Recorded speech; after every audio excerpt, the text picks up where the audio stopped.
ఆర్జెల్ కూడా ఇంత అందంగా ఉంటారా మేడం?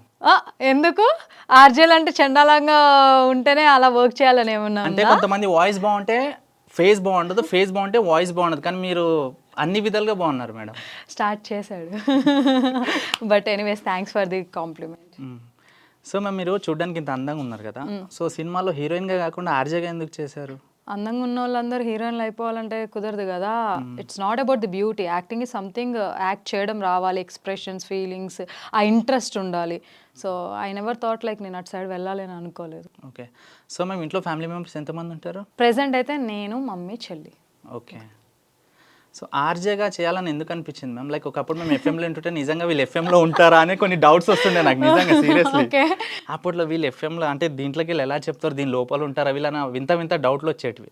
సో మీరు ఆర్జేగా వెళ్ళేటప్పుడు మీకు అలాంటి డౌట్స్ ఉండేనా, లేకపోతే మీకు క్లారిటీ ఉండేనా? No, it's unexpected journey. ఎప్పుడు ప్లాన్ చేసుకుని నేను ఆర్జే అవ్వాలి, ఇది అవ్వాలి, దానికోసం ఏదో ట్రై చేసి ఆపర్చునిటీని తీసుకోవడం ఇట్లాంటిది ఏం లేదు.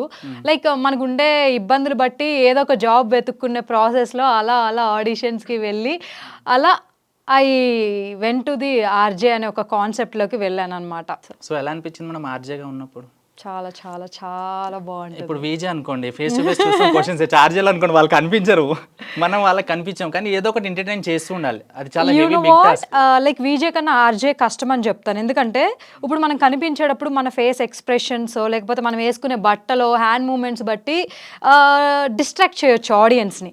కానీ మనం ఆర్జేగా ఉండేటప్పుడు కనిపించాం, ఓన్లీ వినిపిస్తాం. వినిపించేటప్పుడు ఏంటంటే మనం ఒక చిన్న వర్డ్ తప్పు చెప్పినా ఏది చెప్పినా ఈజీగా క్యాచ్ చేస్తారు. అండ్ ఆ పర్సన్ ఎవరైతే వింటున్నారో వాళ్ళకి కనెక్టింగ్ లేకపోయినా మాట్లాడేది వినరు, వెంటనే మార్చేస్తారు.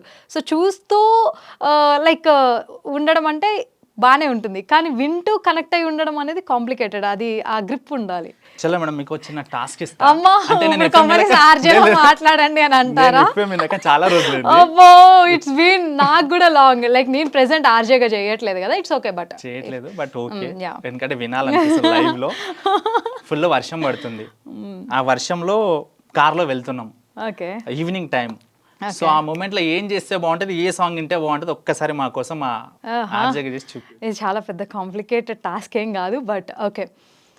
ఆహా బా, వేడి వేడి పునుగులు, ఆ వర్షం సౌండ్ ఇలా వింటుంటేనే చాలు మనసు ఎక్కడికో వెళ్ళిపోవాలనిపిస్తుంది.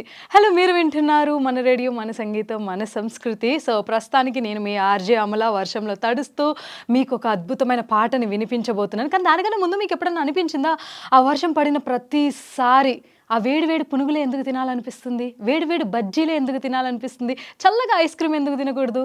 అండ్ ఆ వర్షం పడినప్పుడు ఆ సౌండ్ వింటుంటే మనసుకు ఎంత ప్రశాంతంగా హాయిగా అనిపిస్తూ ఉంది కదా. నా ఒక్కదానికేనా, మీకు కూడానా? ఇంతకీ మీ ఊర్లో వర్షం పడుతుందా? పడుతుందిలే, నేను పంపించేస్తాను. సరే, నాలాగే వర్షం అంటే పిచ్చున్న వాళ్ళు అసలు ఎప్పుడు వస్తావు, ఎన్ని రోజులకు వచ్చావా అని చెప్పి అడుగుతున్నారు. అందుకే వర్షం నుంచి ఎన్నాళ్ళ గుర్తొచ్చావేవానా అనే పాట మీ అందరి కోసం వచ్చేస్తుంది. ఈ అద్భుతమైన పాట వింటూ మీ ఇంట్లో ఉన్న ఏ బోండాలో, బజ్జీలో, పునుగులో, ఐస్ క్రీమో తినేయండి. Super ma'am. యాక్చువల్లీ మేడం ఇంటర్వ్యూలో ఉన్నారని మర్చిపోయినట్టున్నారు. మరి ఒక స్టార్ట్ చేస్తే ఒక లింక్కి స్టార్టింగ్ ఎండింగ్ ఉండాలి. జస్ట్ హాయ్ చెప్పేసి బాయ్ చెప్పి పాట వస్తుందని అట్లా ఎండ్ చేయలేము. బట్ నేను చెప్పింది వెరీ బేసిక్, బట్ ఇట్లా కాకుండా ఇంకా సబ్జెక్ట్ ఏదో ఒకటి ఉండాలన్నమాట. దాని ఇంకోటి మేము మనము లైక్ ఇంటర్వ్యూ చేసినప్పుడు రిలీజ్ చేస్తే ఎన్ని వ్యూస్ వస్తున్నాయి మనం చూడొచ్చు. ఆర్జేగా ఉన్నప్పుడు ఎంతమంది వింటారో మనకు తెలియదు కదా. నో, లైక్ ఒక షోకి ఎంతమంది ఆడియన్స్ వింటున్నారు అనేది కూడా తెలుస్తుంది, బట్ లైక్ లైవ్లో తెలీదు. లైవ్లో లైక్ మనకు ఇప్పుడు యూట్యూబ్ వీడియో పెట్టేస్తే ఇంత వ్యూవర్షిప్, ఎన్ని కమెంట్స్, ఇట్లా తెలీదు. Like there will be graph, ఎవరి షో ఎంత నడుస్తుంది, ఎంతమంది వింటున్నారు, ఎంతమంది డ్రాప్ అయ్యారు, మంచిగా వెళ్తుందా, ఏ అవర్స్లో బాగుంది అని చెప్పేసి గ్రాఫ్ ఉంటుంది. లైక్ వీక్లీయో మంత్లీయో మనకి ఒక హెడ్ ఉంటారు. సో వాళ్ళు వచ్చి మనతో 1-to-1 అసలు ఏం మాట్లాడమే, ప్రతి మాట్లాడిన వర్డ్కి కూడా ఎన్ని రిపిటేషన్స్ ఉన్నాయి, ఇవన్నీ చాలా ఉంటాయి. చాలామంది అనుకుంటారంటే ఆర్జే అంటే లొడలోడ మాట్లాడడం వస్తే ఆర్జే అయిపోతారు అనుకున్నా, బట్ ఇట్స్ రాంగ్. మాట్లాడడం వస్తే కాదు, there should be a lot of things to learn RJ అవ్వాలంటే. ఇంకోటి మ్యామ్ ఇప్పుడు లైక్ ఇప్పుడు సినిమాలో చేసే వాళ్ళు అనుకోండి ఆన్ స్క్రీన్ కనిపిస్తారు కాబట్టి గుర్తుపట్టేస్తారు. కొంతమంది అప్పట్లో ఎఫ్ఎం ఎక్కువ వినేవాళ్ళు కాబట్టి వాయిస్ చూసి గుర్తుపట్టేవాళ్ళు, అంటే డౌట్ వచ్చేది. సో అలా ఏమన్నా ఎవరైనా గుర్తుపట్టారా మీ వాయిస్ చూసి ఎక్కడైనా షాప్ దగ్గర మీరు ఏదైనా పర్చేస్ చేసేటప్పుడు? No no no no no so నేను అంత ఆన్ ఎయిర్ ఎక్కువ అవ్వలేదు. ఈఎఫ్ఎంలో స్టార్ట్ చేశాను, బట్ గుర్తుపట్టడం కాదు. దేనో like offline radio online radio చేసేటప్పుడు వాళ్ళకి అప్పటికి ఇన్స్టాగ్రామ్ అంటే తెలుసు. సో అలా ఇన్స్టాగ్రామ్కి వచ్చి మెసేజ్ చేయడం అట్లా. బట్ వాయిస్ని అట్లా అంటే ఇంత పెద్ద ప్రపంచంలో కష్టం. ఎందుకంటే నేను హైదరాబాద్లో ఉండి వర్క్ చేసినప్పుడు సమ్ ఆంధ్రాలో ఉండే రేడియో స్టేషన్కి చేసా. How will I go to Andhra and I will know. And నేను ఇక్కడ ఉండి చేసినప్పుడు లైక్ వేరే టోరీ కానీ మన రేడియో అనే ఒక ఆన్లైన్ రేడియోకి చేశాను. అదేంటి వరల్డ్ వైడ్ ఎక్కడన్నా వినొచ్చు, వాళ్ళు ఎక్కడ నాకు కనిపించాలి. మోస్ట్లీ ఎన్ఆర్ఐస్ అవి వింటూ ఉంటారు. నేను అక్కడికి వెళ్ళలేదు, వాళ్ళు ఇక్కడికి రాలేదు. బట్ ఇన్స్టాగ్రామ్ నుంచో ఎక్కడో చూసి మాట్లాడుతూ ఉంటారు. ఇప్పుడు ఈవెంట్స్ యాంకరింగ్ కాకుండా మేము మామూలుగా ఏమైనా జాబ్ చేస్తున్నారా మీరు, లేకపోతే? No no no I'm doing MBA, ఇప్పుడు 4th semester. Okay. So and events చేస్తున్నా, ట్రావెలింగ్ చేస్తున్నాను, అంతే. అంతకుమించి ఇంకేం చేయట్లేదు. ఇప్పుడు ట్రావెలింగ్ అంటే మీరు ట్రావెలింగ్ ఎందుకోసం చేస్తున్నారు మేము యాక్చువల్లీ? ఇప్పుడు కొంతమంది కొత్త ప్లేస్ చూడాలని వెళ్తారు, కొంతమంది డిప్రెషన్కి వెళ్ళి బయటికి రావడానికి వెళ్తారు, కొంతమంది డబ్బులు ఎక్కువ వెళ్తారు.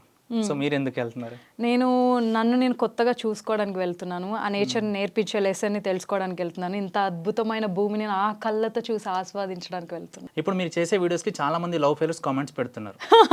రీసెంట్లీ లైక్ అంతకుముందు టిక్టాక్ ఉన్నప్పుడు I use to do like motivational stuff, but ఇప్పుడు నేను మళ్ళీ లైక్ ఒక 10 days నుంచి ఐఎమ్ పోస్టింగ్ రెగ్యులర్లీ. అంతకుముందు ఏం లేదు, ఇట్స్ ఆల్ అబౌట్ ట్రావెలింగ్ ఉండే. So yeah, A lot of stories. చాలా మంది వాళ్ళు స్టోరీస్ చెప్తుంటే చదవకపోతే ఈమెకి ఫాలోవర్స్ ఉన్నారని పొగరో, లేకపోతే వీడియోస్కే కానీ ఏమి సొల్యూషన్ చెప్పరు ఇట్లానే అనుకుంటారని. లైక్ నాకు ఫ్రీ ఉన్న టైంలో నేను చదువుతూ ఉంటా. పోనీ అదేమన్నా కొంచెం మెసేజ్ ఉంటుందా? అసలు వాళ్ళు నన్ను ఎందుకు నమ్మి వాళ్ళ స్టోరీని ఎందుకు షేర్ చేయాలనిపిస్తుందో వాళ్ళకి తెలీదు. Okay, I'm happy for it. కానీ చాట భారతం అంత స్టోరీస్ ఉంటాయి. కానీ నేను ఒకటే చెప్పేది, నో మ్యాటర్ వాట్, వాళ్ళకైనా వీళ్ళకైనా ఎప్పటికైనా వాట్ ఎవర్ నేను చెప్పేది సొల్యూషన్ అవ్వదు. Solution is with in your self. మీరే కూర్చొని సార్ట్అవుట్ చేసుకోవాలి. ఎందుకంటే వాళ్ళ రిలేషన్షిప్లో కానీ ఫ్రెండ్షిప్లో కానీ వాళ్ళ లైఫ్లో కానీ జరిగేది వాళ్ళకన్నా ఎక్కువ ఎవరికి తెలియదు. మేబీ నాకు వాళ్ళు ఎంత షేర్ చేసినా నా పాయింట్ ఆఫ్ వ్యూ, నా పర్సెప్షనే చెప్పగలను, కానీ అదే సొల్యూషన్ అని నేను ఎప్పుడు చెప్పను.